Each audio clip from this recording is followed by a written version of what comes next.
Si antes de los 1600 la letra J ni siquiera existía, en ningún lenguaje ni en ningún vocabulario alrededor del mundo, ¿cómo es que hoy lo llamamos Jesús?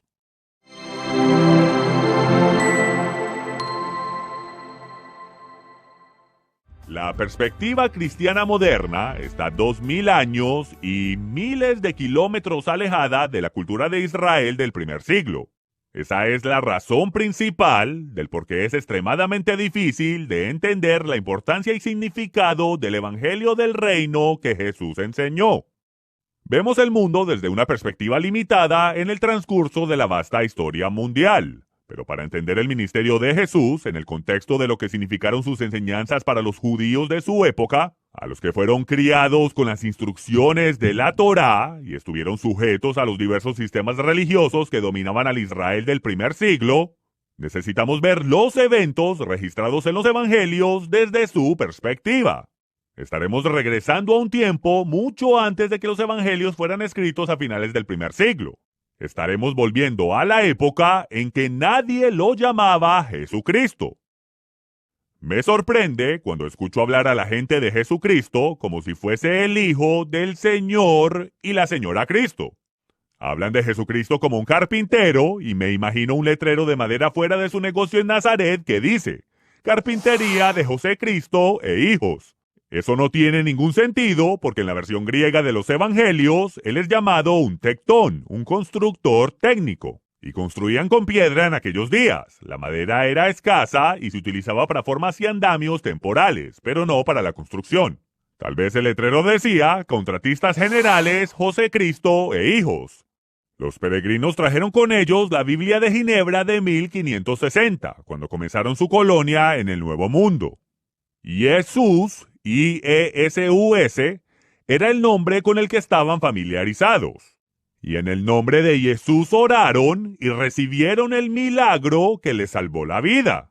Cada día de acción de gracias celebramos su rescate por Escuanto, un esclavo indígena nativo americano libre que regresó al continente como un cristiano que fue introducido a Jesús por su amo anterior en Inglaterra. Cuando la letra J se añadió en el alfabeto inglés, se colocó después de la letra I. La I se pronunciaba como una vocal, I, y la J se pronunciaba como una consonante dura, Y, Y. En 1611, el nombre ahora deletreado, Jesús, J-E-S-U-S, se pronunciaba como Jesús, igual que cuando se deletreaba I-E-S-U-S. Ahora, en el español moderno, las vocales son A, E, I, O, U, y a veces la Y, porque algunas veces la Y se pronuncia como una vocal, como en ley, y otras veces se pronuncia como una consonante, como en yeso. La letra J ha adquirido recientemente un sonido para el que nunca fue diseñada, y comenzó desde los 1600. Si antes de los 1600 la letra J ni siquiera existía, en ningún lenguaje ni en ningún vocabulario alrededor del mundo, ¿cómo es que hoy lo llamamos Jesús? Jesús está tan cerca de su nombre hebreo, Yeshua, como la lengua griega lo permite. En la transliteración al español de su nombre griego, IE se pronuncia como G. Pero no hay letra equivalente a la letra hebrea Shin o el sonido ch en el griego. Y aunque sus significa caballo en hebreo y cerdo en latín, en griego, sus es un sustantivo común que se requiere para proporcionar la declinación de un sustantivo para indicar caso o número. Yeshua, aunque un poco más preciso, realmente no hace sentido en el griego. Y por ende, Jesús. Bueno, reitero, nadie con el nombre Jesús o Jesús ha nacido jamás en Israel. Antes del nacimiento del niño, el ángel Gabriel vino a Joseph con la siguiente instrucción: no temas recibir a María, tu mujer, porque lo que en ella es engendrado del Espíritu Santo es, y dará luz a un hijo, y llamarás su nombre Jesús, porque él salvará a su pueblo de sus pecados. Joseph debía llamar su nombre Jesús, ¿por qué razón? ¿Él salvará a su pueblo de sus pecados?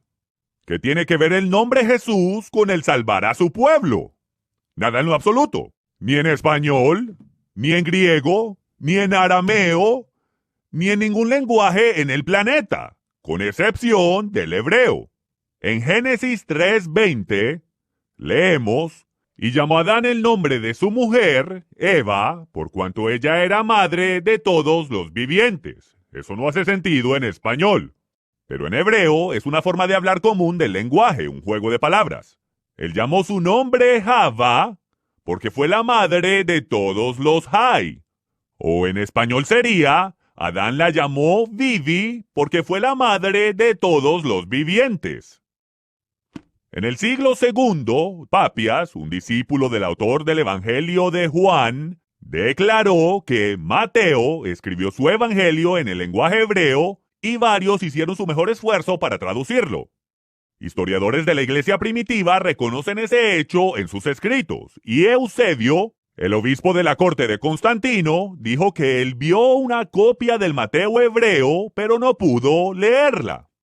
Se pensaba que todas las copias del Mateo hebreo habían sido expurgadas bajo el sangriento reinado de Diocleciano, pero sobrevivió inesperadamente en los archivos secretos de escribas judíos. Hasta la fecha, se han encontrado un total de 28 copias de los manuscritos del Mateo hebreo entre antiguos manuscritos judíos dispersos alrededor del mundo. El antiguo Mateo hebreo cuenta una historia que no se puede apreciar en las traducciones del arameo o del griego del libro de Mateo. Y en el momento en que Mateo finalmente se tradujo al español, la importancia de su nombre se perdió por completo. Las instrucciones del ángel Gabriel a Yosef en el antiguo Mateo hebreo dice: llamarás su nombre Yeshua porque Yoshia. Las palabras él salvará son una sola palabra en hebreo, Yoshia. Yeshua significa Jehová salva. Yoshia significa él salvará. Yeshua, Yoshia. A partir de este momento, vamos a llamarlo por el nombre que le fue dado por el Todopoderoso, no por el nombre dado por los griegos, los españoles o por aquellos que pronuncian mal la letra J. El Todopoderoso envió un mensajero a la tierra con la instrucción divina de llamarlo Yeshua. ¿Por qué? Porque Yoshia. Él salvará a su pueblo de sus pecados. El ángel Gabriel instruyó a Miriam y a Yosef llamar al niño Yeshua, que es la forma corta del nombre Yehoshua. Yehoshua ben Nun era el nombre del siervo de Moisés que eventualmente llevó a la nación de Israel a la tierra prometida. Y su nombre fue traducido como Josué al español. Pero si vemos en el hebreo original, los dos nombres se escriben igual. Alrededor del tercer siglo antes de la era común, Yehoshua se acortó al más comúnmente usado Yeshua, pero el significado sigue siendo el mismo: Jehová salva.